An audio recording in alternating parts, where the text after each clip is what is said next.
इमरान साहब, एक तो हमने ये देखा कि जो हुकूमत की तरफ से स्टेटमेंट आया, लेकिन JUIF के सरबराह मौलाना साहब ने इस फैसले का खैर मकदम ही किया और उन्होंने कहा हमें कोई एतराज़ नहीं है, ना हम रिव्यू पे जाएंगे बल्कि हम इसे तस्लीम करते हैं। उसके बाद असद कैसर साहब से उनका एक रब्ता भी हुआ है। तो आप समझते हैं कि जो उनकी तरफ से एक जो भी आप इसको ग्रेस कह लें या जो भी उन्होंने अपना एक जेस्चर शो किया है, अगर बाकी पॉलिटिकल जमातें भी ऐसे करें तो कुछ तनाव में भी कमी आ सकती है? देखें, जमीयत उलमा इस्लाम जो है इस वक्त अगर आप देखें तो मौलाना फजलुर रहमान जो है वो हुकूमत में शामिल नहीं है, वो इस वक्त अपोजिशन की सियासत कर रहे हैं और ये इसमें कोई शक नहीं कि उन्होंने ग्रेस का मुजाहरा किया, लेकिन उनका यही मौक़िफ़ बनता था आज, क्योंकि वो अपोजिशन के साथ है तो उन्होंने तो अपोजिशन की ही बात करनी थी। अगर यही वो इस वक्त हुकूमत में होते तो शायद उनका मौक़िफ़ बिल्कुल मुख्तलिफ होता और वो आज इस फैसले पर तनकीद करते नज़र आते, जिस तरह के पीपल्स पार्टी के लोग कर रहे हैं, जिस तरह MQM वाले कर रहे हैं। मुस्तफ़ा कमाल साहब को आपने सुना, उन्होंने भी आज बड़ी इस हवाले से सख्त गुफ्तगू की है। तो ये क्योंकि वो हुकूमत के इताती हैं, लिहाजा मौलाना साहब ने जो बात की उसमें मुझे कोई हैरानगी नहीं हुई। इससे ये भी आपको मिलता है कि इंडिया के मौलाना साहब फिर PTI के और करीब हो सकते हैं?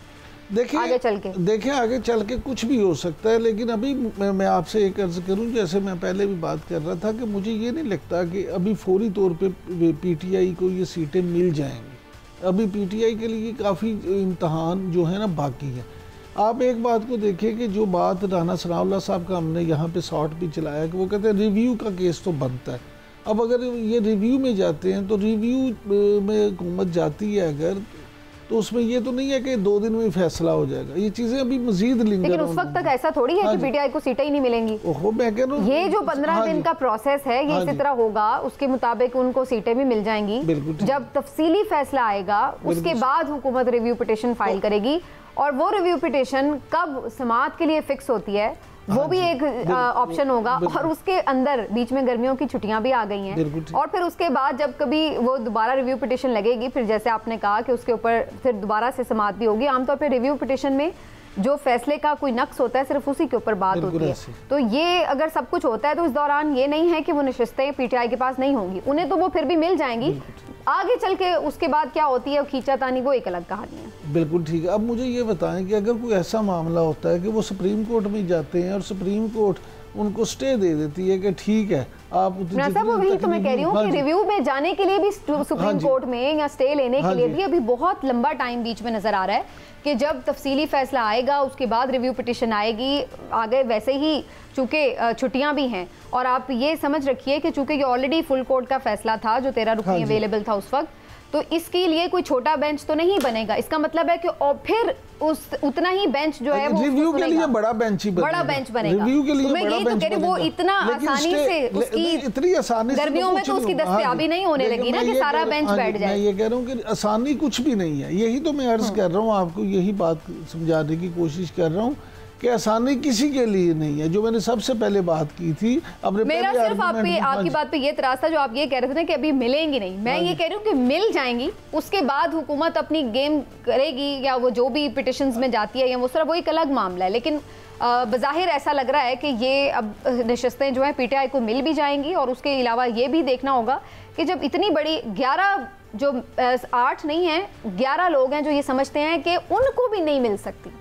8 तो वो है ना जिनका ये ख्याल था कि PTI को मिलेंगी, 11 वो हैं जो समझते हैं कि हुक्मरान जमात को नहीं मिल सकती। देखिए ये तो एक सीधी सी बात है ना, 11 क्यों समझते हैं? मेरे ख्याल में तो 13 को समझना चाहिए।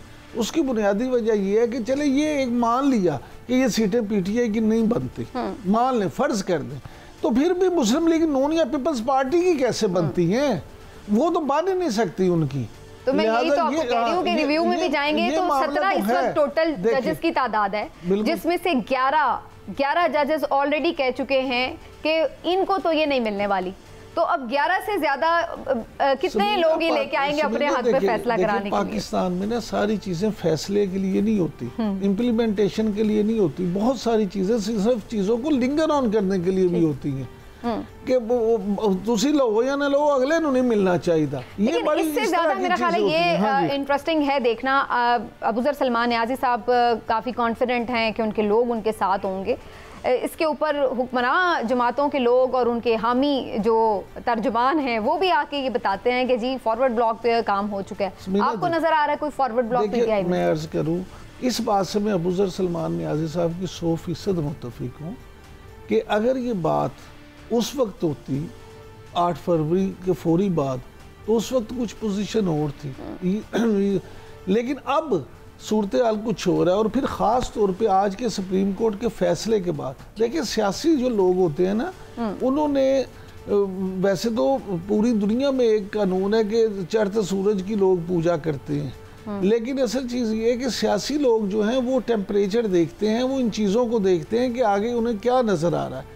तो मैं एक अर्ज़ करूँ आपसे कि इमरान खान, आप 1001 इख्तलाफ करें किसी की भी बात से, लेकिन इस वक्त मौजूदा सिनेरियो में जो मौजूदा सूरत हाल है सियासी, उसमें इमरान खान और उनकी पार्टी पाकिस्तान तहरीक इंसाफ इस वक्त मकबूल तरीन जमात है। इमरान खान को सियासी तौर पे आप इस तरह से नहीं मार सकते। इमरान खान की सियासी जो फेलियर है वो ऐसे ही होगा कि वो एक दफ़ा फिर हुकूमत में आए और फिर पहले की तरह परफॉर्म ना कर पाएँ, फिर लोग उनके खिलाफ हों, उनको वोट ना दें। अगर आप ये समझे कि ज़बरदस्ती आप इमरान खान को ख़त्म कर लेंगे तो वो मुझे बज़ाहिर ऐसा मुमकिन नहीं आता।